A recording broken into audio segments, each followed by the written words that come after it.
Guys, it's your boy, Barca Boy 103. Today we're going to be doing the match preview for Barcelona versus Girona in La Liga. It is a Catalonia derby, and it is another game straight away. The game's going to be coming thick and fast. Every other video now is going to be a match preview and review, so get used to it. We are playing this match 64 hours after the Osasuna match that of course ended 11 p.m. local time, and this game will taking place at 4 p.m. local time 2 days later. A very quick turnaround, but of course no excuses from the Barcelona perspective. Catalonia derby, big game, we're going for the league, absolute must win. Before we get into it, make sure you guys smash that like button down below, and let's try and get to 200 likes on this video. It would be very much appreciated. And also, if you are new, make sure you subscribe down below if you haven't already, and let's get into it. Kickoff time for this match will be taking place at 4:15 p.m. local time, so we do have the early kickoff tomorrow. On the positive side though, this match will be taking place at the Luis Campos Stadium in Montjuic, the temporary home of Barcelona, so it is a home game, so no traveling, which is a tiny bit of a positive, but still very crazy turnaround from the Barcelona perspective. And the referee for this match has also been confirmed. On the pitch it will be Juan Luis Santana, and on the VAR it will be Jorge Vasquez.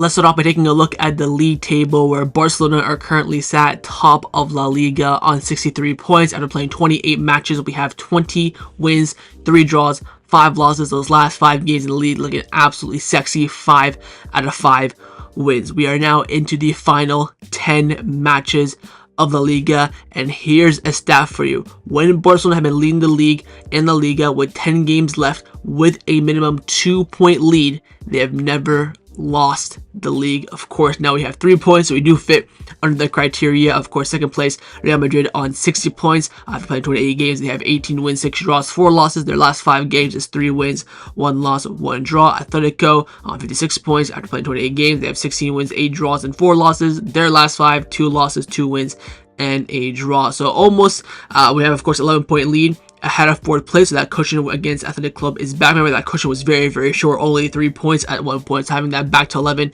is of course great. 3 points ahead of Real Madrid and 7 points ahead of Atletico, so a little bit of wiggle room, which I hope we don't need to use until at least the Clásico. That should be the objective right now for the team. I think we win all of our games from now up until the Clásico, we should be good. Do not forget, of course, final game of the season is away at the MMS, so we have to go to that game having already won the league. If you have to go to that game needing to win the league, I don't even want to think about that. Now, when we take a look at the top teams who will be facing this weekend, both games taking place today. Atletico Madrid traveling to Barcelona, but not to face FC Barcelona, but to face Espanyol, and Real Madrid hosting Leganes in Madrid. 2 very easy wins here for sure, especially Real Madrid. I think that'll be a very comfortable win. Atletico, you never know. Of course, Espanyol did beat Real Madrid after that, potential challenge on Mbappe that should have been a red card, and the guy who did that challenge ended up scoring the winning goal. But you never know. I've been quite wrong with Atletico. They had some easy games where they've lost points, but I'm expecting 6 out of 6 here. And of course, we will know the results of both these 2 games going into our match against Girona tomorrow, because both these 2 games will take place later on today. But I'm expecting 6 out of 6 points for both Madrid teams here. Easy peasy lemon squeezy for them, which of course means that Barcelona have to go out there and get a result for sure. Again, you're looking at, you have to win all your games from now until May, which of course will be the Clásico. Then that point you probably have some wiggle room for error. But again, with this league table so tight, there's really fine margins, so you have to be very crucial in where you do slip up, and this game isn't the game for that. If you take a look at our opponents in Girona and where they're currently standing in the league table, they're currently sat in 13th place in La Liga on 28 points after playing 34 matches. They only have 9 wins, 7 draws, 12 losses, so they're sitting around mid-table after their fantastic, top of the La Liga Champions League football last season. They've been humbled down to about mid-table in La Liga, which is probably where they should be. The last 5 games very poor, 3 draws and 2 losses, so they are winless. They haven't won a game since the beginning of February. Of course, we're heading into now almost April, so it's been almost 2 months the last time they won a match. They're coming this game winless in a while, poor form. They're a good team on paper, but they just have not been performing well on a consistent basis this season in the league.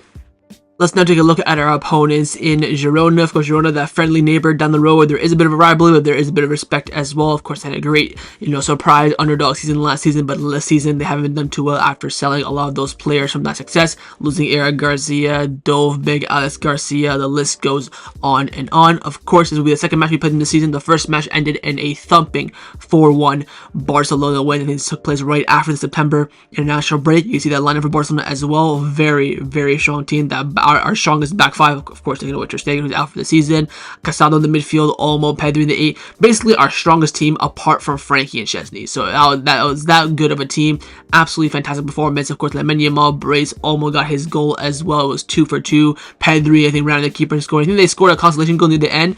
If I'm not mistaken, the Ferran Torres got a red card in this game. Something like that happened weird at the end, where we end up, of course, conceding and losing that clean sheet, which is why Ter Stegen's clean sheet record was very, very poor before his injury. But an emphatic and comfortable win in the end for Barcelona. Now, if you again take a look at Girona's last 5 matches in all competition, in their last match, they drew 1-1 with Valencia, they drew 1-1 with Espanyol, they drew 2-2 with Celta Vigo, they lost to Real Madrid 2-0, and they lost to Getafe at home 2-1. We're going to take a look at those last 3 games in all competition. Of course, they have not played, of course, since the March international break, where Barcelona have. Of course, we'll take a look at the first game beginning of March, 2-2 draw with Celta Vigo. Probably 2 teams where you could say they're both on a very similar level in terms of, where there should be in the league. I think they're both probably a mid-table team with, quality and some veterans and experience.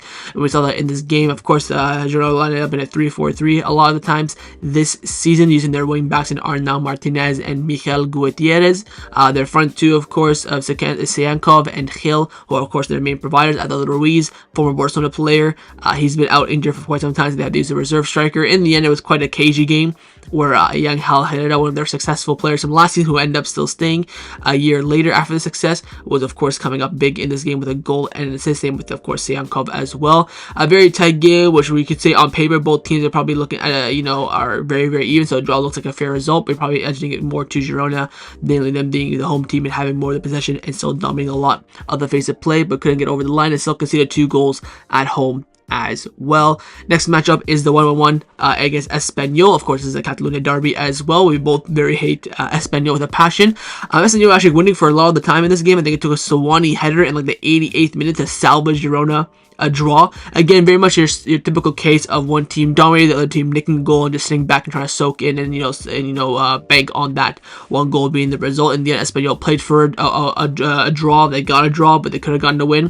Girona, from their point perspective, very, very lethargic in the final phase of play. Again, their conversion rate is very, very poor this season. That's why they're so low in the league. Of course, last season they had Dobic to be one of the, I think Dobic won the Pichichi last season, if I'm not mistaken. So they're really relying on his goals and now losing that and not replacing it. And Ruiz being injured quite a lot. They're missing a lot of that firepower up front. Brian Hill was providing that a lot in the beginning of the season, and now he's kind of dropped off as he should be, because he's going to be someone that you rely upon for goals. In the end, draw is a pretty good result for them for trailing the majority of the game.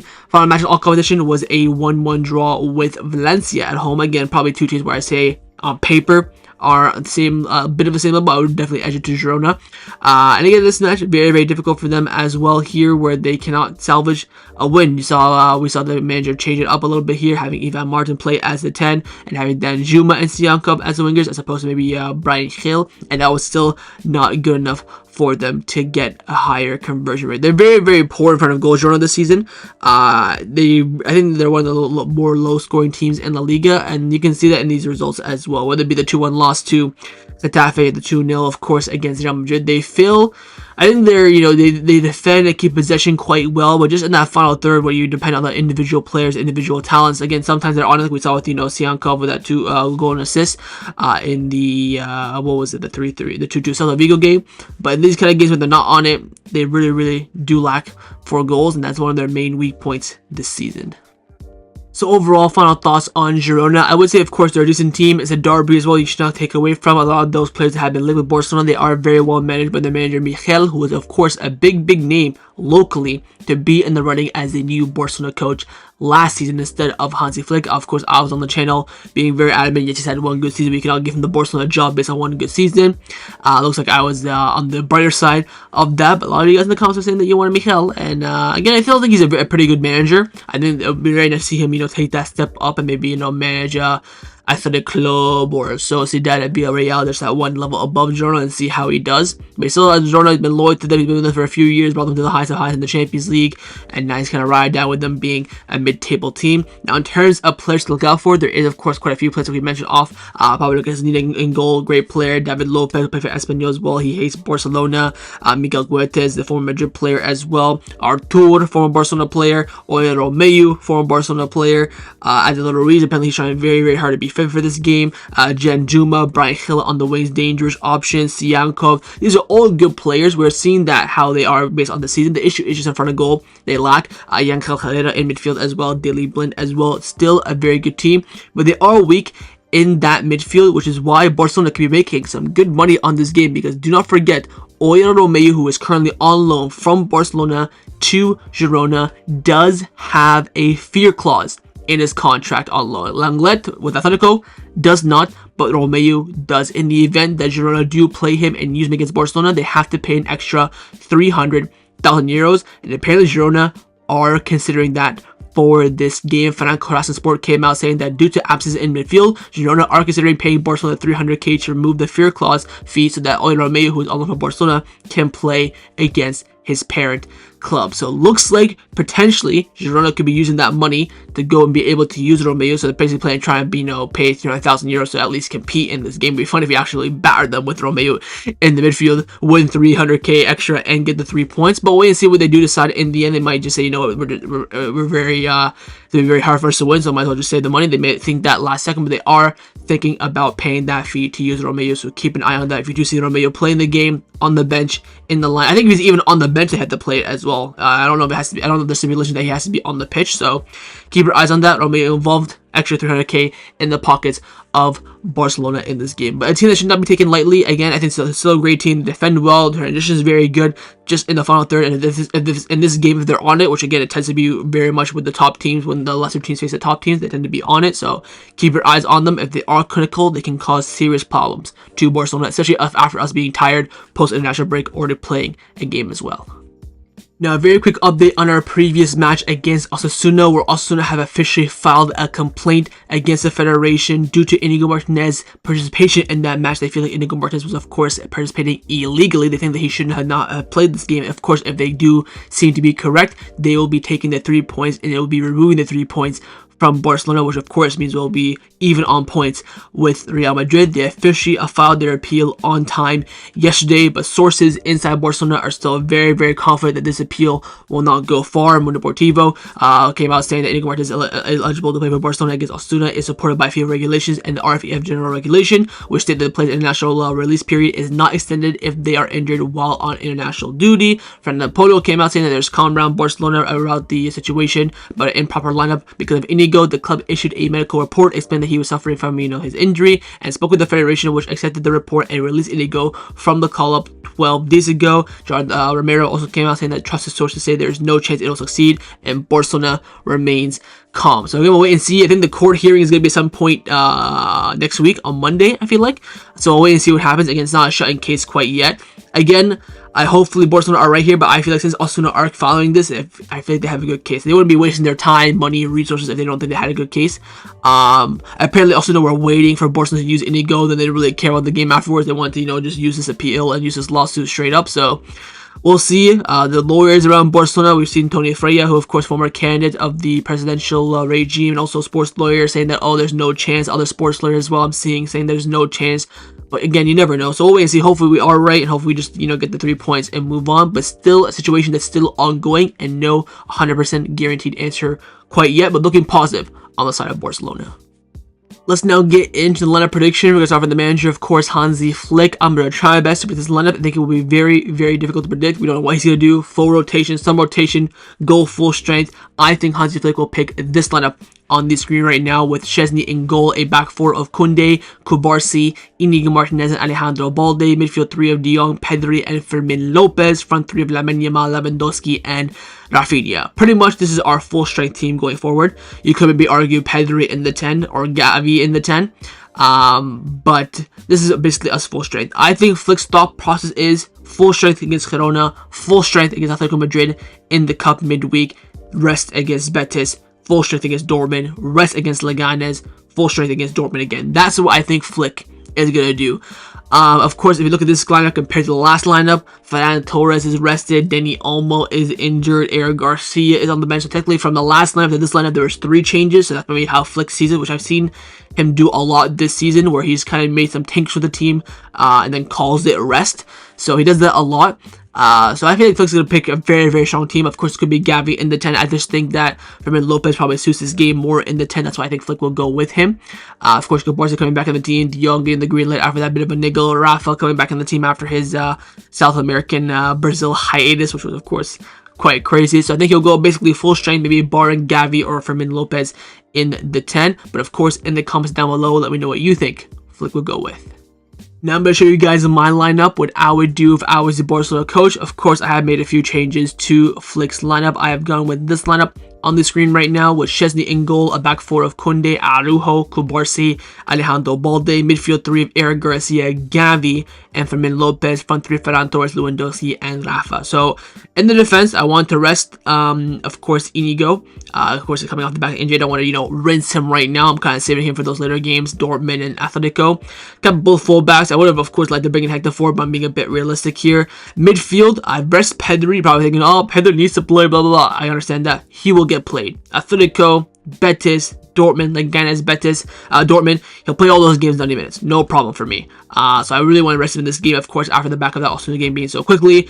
For me, Lopez in the 10, I think it's a much better option because I do want to play Gavi in the 8. I think Gavi suits that double pivot, whether he plays in the 6 or the 8, so much more better than he does in the 10. I'd rather have Gavi in the 6, in the 8, or off the left ahead of him being in the 10. Of course, with Dani Olmo out injured, I have gone for Fermin Lopez. I think he suits that role. He's more natural in that role than Pablo Torre. I would love to start Pablo Torre, but I think it's a bit unrealistic. I've gone with Eric Garcia in the 6 as well. I think it's a good game for him to get back into that, playing that 6, because with Araujo, Kubarsi, and Inigo all fit, he won't be playing out center back. I think he'll be playing more so in the midfield. Get him used to that. About Rafa back in. He's had a few days off. Get him back in. I've rested Lamine Yamal for Ferran Torres to play Ferran Torres out wide. Brought in RL9 up front with him, of course, rested against Malta and also against Osasuna as well. Very strong team. You have what, 1, 2, 3, 4, 5, 6 rotation as well.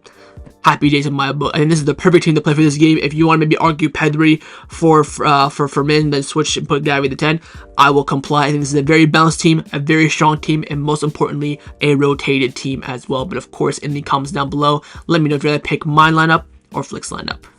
Time now for my score prediction. What do I believe the result will be in this match? I've gone with a pretty emphatic win for Barcelona. I've gone with a 4-0 score prediction. I don't think I've ever predicted more than like 3-goal wins for Barcelona ever. I just think this will be very, very comfortable. I think hopefully Girona will not have their shooting boots on. I think we will. I'm predicting a clean sheet as well. Could be 4-1. So if it's 4-1, I will count it as correct from my end. But I think it will be comfortable in the end. I think we're gonna pick. I think Flick's gonna pick a very strong team, which of course coincides with my score prediction. If he picks a rotate team, a weaker team, that number should drop. But I think he's gonna go strong. I'm gonna go with a strong prediction. I'm thinking 2-0, 3-0 at halftime. Rotate, get a little cheeky goal at the end as well. Very similar to the Osasuna game where we play well, we dominate. We're not playing, champagne, football for 90 minutes. We perform well, we dominate, get the result, create chances. That's what I see in this game. The only thing I can see Girona getting out of this game is to make it difficult. Maybe they score early, they score first, maybe they kind of claw back and make it come back. Can Girona win this game? I don't think so. Can they draw the game? Certainly. I think they can definitely, pull off a 1-1, 0-0, 2-2, something like that. As long as we score first, I think the win is definitely in the books, and I've gone with a 4-0 Barcelona win. But of course, in the comments down below, let me know what you think the scoreline will be. So that was a match preview for Barcelona versus Girona in La Liga. Hopefully you guys enjoyed this video. If you did, of course, make sure you drop a like down below, and of course in the comments down below as well, let me know your thoughts on everything we did discuss. The first thing I want to know is your score prediction, and the second, on those lineups. Firstly, would you pick my lineup or Flick's lineup? What would you do if you were the manager? What do you think Flick's gonna do as the Barcelona head coach? Leave me all your thoughts down below, and of course make sure you guys subscribe down below as well if you haven't already. And I will see you guys tomorrow for the live watch along. Set the reminder on the screen and come and join me despite it potentially being an Eid, and watch the game with me, but of course straight after the match by my match reviews. So see you guys tomorrow. Nothing but the 3 points. Take care, and Forza Barca.